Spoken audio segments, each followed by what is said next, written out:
It's Dani with another in my video series of knit tips for knitters. I wanted to talk about the magic loop technique today. I had one of my friends on Twitter and one of my fat fiber friends mentioned that she needed help with magic loop, and somebody else had mentioned it to me as well, so I thought today would be a good time to go over it. So it's really simple. It's very similar to if you know how to knit in the round on just a regular circular needle or on double pointed needles. It's very, very similar. What you're going to need though is you're going to need one long circular needle. I'm using worsted weight yarn on a size 5 needle with a 40-inch circular, which gives me plenty of room to do the magic loop technique. And then, so to begin with, all you're going to do is cast on a certain number. Today I've cast on 50 stitches just in a normal long tail cast on, and then we're going to begin our technique.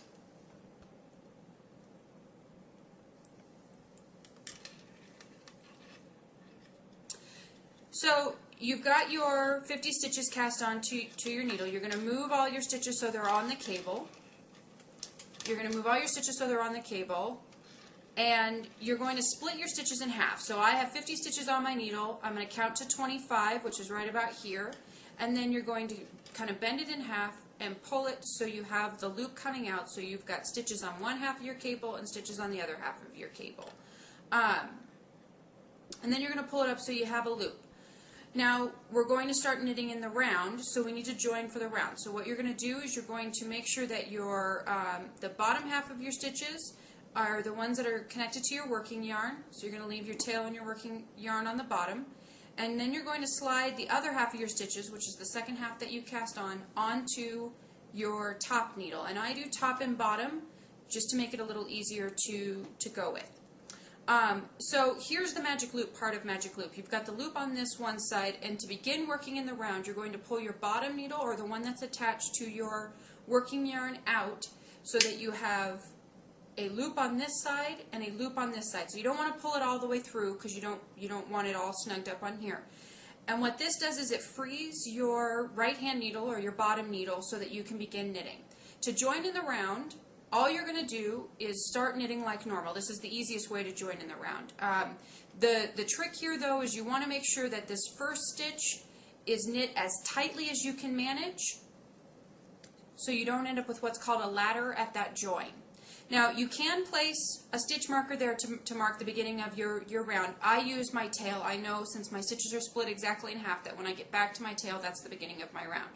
Then you're just going to knit across that first set of stitches. This is one half of a round. That is very important to remember, because in order to complete a whole round, you need to go through both needles and get back to that tail. The other thing that's important to remember is in most patterns that you're knitting in the round, it says being careful when you join, being careful not to twist stitches. That means that you want to make sure that all of your stitches are going the same way and that you're not twisting them. In this case, that means that you're going to have half your stitches so that your bumps are on the bottom, which are your cast on bumps, and that the other half are facing up so that they're all facing the same direction.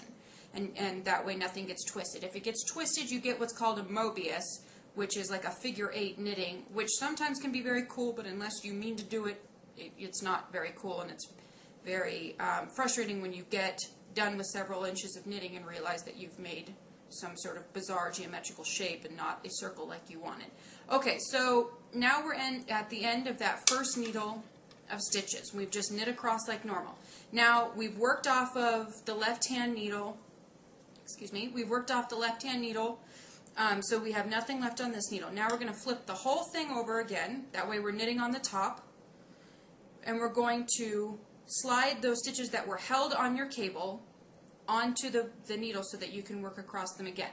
Now, the thing with magic loop is just like if you were knitting on double pointed needles, the stitches that you're not working are held on the cable. Just like if you were working with double pointed needles, they'd be held on the extra needles. So now you're just going to pull out, so you've got a loop again on this end and a loop again on this end. That way you can knit across the other part of the stitches, and this needle is free to knit across. And you're going to knit all the way across this needle as well. That way you're back at where your tail is, which is the beginning of your round. When you get there, you're done with one complete round, and you can continue moving on either in your pattern or just knitting it around for a tube.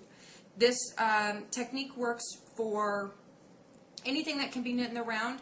The great benefit of it is that if you're working a hat pattern, you don't have to switch to double pointed needles to close up your top. So that's it. That is Magic Loop in just a couple minutes or less. If you have any questions, you can email me or find me on my website at www.danidocrafty.com or on Twitter at username danidocrafty. Thank you, and until next time, happy knitting.